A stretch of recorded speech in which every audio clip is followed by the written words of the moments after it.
Asawa ko. Asawa ko. Lumayo ka, sir! Mas mabuti na umiwas ka sa weird na tao Hayaan ganyan! mo! Dadalhin ko rin siya sa ospital. Pagkatapos ng kasal. Kasal?! Hindi ka pwede magpakasal sa baliw na yun! Mr. Hong, limot mo na kung bakit ako magpapakasal.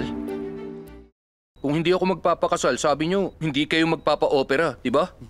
Kahit anong mangyari, kailangan ma-operahan siya. Kaya naman kailangan natin siya. Miss, alam kong naguguluhan ka rin. Kaunting tiis lang. Matatapos din to. Hindi ako si Miss. Yon-u ang pangalan ko. Pak Yon-u.